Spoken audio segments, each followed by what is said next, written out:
కి సో ఇప్పుడు నేను మీ అందరికీ చెప్పిన పాయింట్ ఏంటి ఇప్పుడు సో ఇప్పుడు మీరు చేసిన ప్రాసెస్ ఏంటంటే యాక్టివ్ రీకాల్. మీరు బుక్ చూసి అలా గుర్తు చేసుకోలేదు, బట్ నేను చెప్పింది మీరు జ్ఞాపకం ఉంచుకొని దాన్ని మీరు రీప్రొడ్యూస్ చేయగలిగారు. సో దీన్ని ఏమంటారంటే యాక్టివ్ రీకాల్. మీరు మీ ఐస్ ఓపెన్ చేయొచ్చు. సో దీన్ని ఏమంటారంటే యాక్టివ్ రీకాల్ అంటారు. సో మీరు బుక్ ముందు పెట్టుకొని చదివితే మీకు ఎంత గుర్తుంటుందో దానికంటే బెటర్గా మీరు కొంచెం ఒక టైం ఇచ్చి దాన్ని మీ తర్వాత రీకాల్ చేసుకోవడం, దానివల్ల మీకు ఇంకా యూస్ అవుతుంది అన్నమాట. చదివిన దాన్ని కాంప్రహెండ్ చేసుకోవచ్చు, అంత బెటర్గా మీరు ఫ్యూచర్లో రీప్రొడ్యూస్ చేసుకోవచ్చు. ఓకే, సో నెక్స్ట్ వచ్చేటప్పటికి దీనికి మీరు ప్యాసివ్ రీకాల్ ఎక్కువ అలవాటు అయిన ఉంటుంది. సో దీనికి నేను ఒక సొల్యూషన్ మీకు ప్రపోజ్ చేయాలనుకుంటున్నాను. సో దీని పేరు ఏంటంటే ద 10-minute రూల్. మీరు ఏం చేస్తారంటే ఒక చాప్టర్ని మళ్ళీ చదవడం కన్నా కానీ మీరు ఆ బుక్ని క్లోజ్ చేసి ఆ చాప్టర్ చదివిన తర్వాత మీకు ఏ పాయింట్స్ అయితే గుర్తున్నాయో వాటన్నిటిని పెన్ ఇట్ డౌన్, ఒక పేపర్ తీసుకోండి, right what ever points you remember. So దానివల్ల ఏమవుతుందంటే మీరు లేటర్ బుక్ ఓపెన్ చేసి రివైజ్ చేయడం స్టార్ట్ చేసినప్పుడు you will know that what points you have missed. మీరు ఏ పాయింట్స్ అయితే మిస్ చేశారో దాన్ని మళ్ళీ రివైజ్ చేయండి and repeat the process. So దానివల్ల మీకు ఏమవుతుందంటే మీరు ఎంతవరకు చదివారు, ఎంతవరకు మీకు గుర్తుంటుంది అనేది మీ క్యాపబిలిటీ మీకు అర్థమవుతుంది. ఏమేమైతే పాయింట్స్ మిస్ అయ్యాయో ఆ పాయింట్స్ కూడా మీరు ఫ్యూచర్లో అవి మిస్ అవ్వకుండా then that is going to be a better scope that you are not going to miss anything that you have read in your chapter. So next నేను ఇంకొక టెక్నిక్ మీకు చెప్పాలని అనుకుంటున్నాను. So this is fame and technique. So ఇది ఒక name అన్నమాట.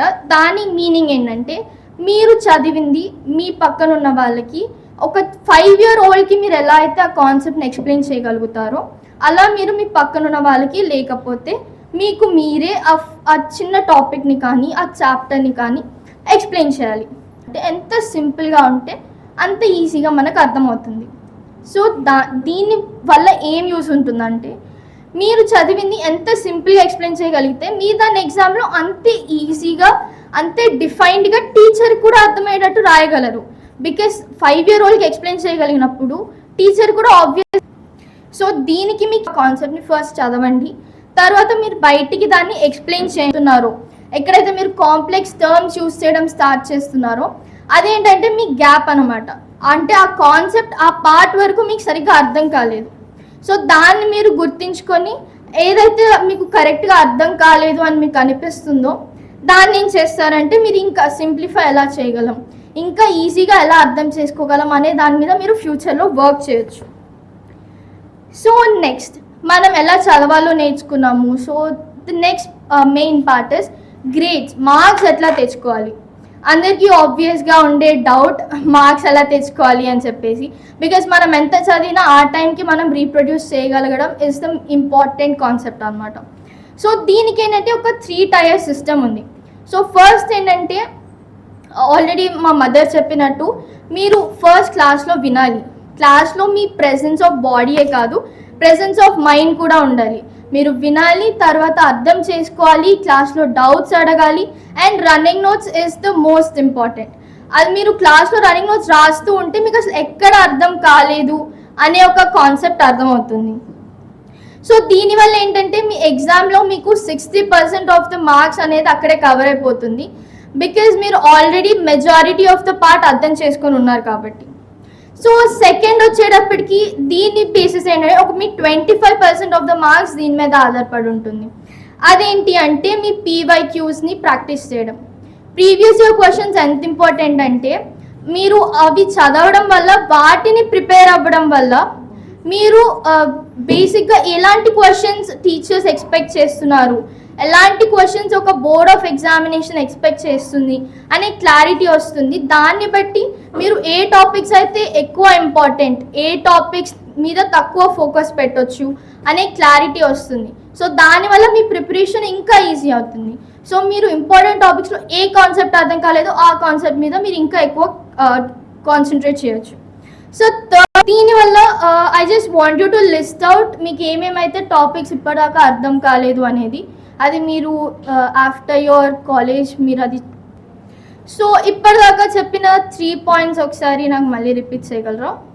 So first starting ఏం చెప్పాను? ఎస్.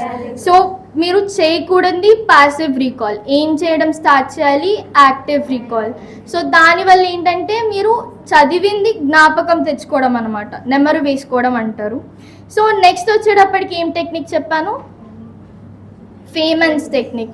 సో అదేంటంటే మీరు చిన్నపిల్లలకి చెప్పినట్టు దాన్ని ఎక్స్ప్లెయిన్ చేయడం అనమాట. సో దానివల్ల మీకు కూడా మీ అండర్స్టాండింగ్ ఎంతవరకు ఉంది అనేది అర్థమవుతుంది. అండ్ నెక్స్ట్ వచ్చి నేను ఒక 3 టైర్ సిస్టమ్ చెప్పాను. సో ఫస్ట్ క్లాసెస్ మంచిగా వినాలి, and next previous year question papers practice చేయాలి, అండ్ థర్డ్ వచ్చేటప్పటికి ఎస్ రన్నింగ్ నోట్స్ కూడా చాలా ఇంపార్టెంట్. అండ్ థర్డ్ వచ్చేటప్పటికి మీరు ఏ కాన్సెప్ట్లో అయితే మంచిగా లేరు అని మీకు అనిపిస్తుందో ఆ కాన్సెప్ట్స్ మీద మేజర్ ఫోకస్ ఉండాలి. సో ఫైనల్ నా కంక్లూజన్ వచ్చేటప్పటికి ఏంటంటే, సో మీరు ప్రతిసారి ఓవర్ టైం స్పెండ్ చేయాల్సిన అవసరం లేదు. మీరు పెట్టిన 10-15 మినిట్స్ అయినా కానీ మీరు మీ మనస్ఫూర్తిగా చదవగలిగితే దెన్ మీరు ఏ ఎగ్జామ్ రాసినా కానీ you're gonna be very successful. So ఇది ఒక మెయిన్ పాలసీ, అది ఎప్పుడు ఫాలో అవ్వండి. మీరు 24 అవర్స్లో 14 అవర్స్ చదవాలి అండ్ మిగిలిన అవర్స్ పడుకోవాలి, అలాంటి కాన్సెప్ట్స్ పెట్టుకోకండి. ఎంత తక్కువ టైం చదివినా కానీ మేక్ ష్యూర్ మీరు చాలా బాగా చదువుకున్నారు అని. So this is the only advice from my side, and thank you for patiently listening for me. Thank you so much for the opportunity given.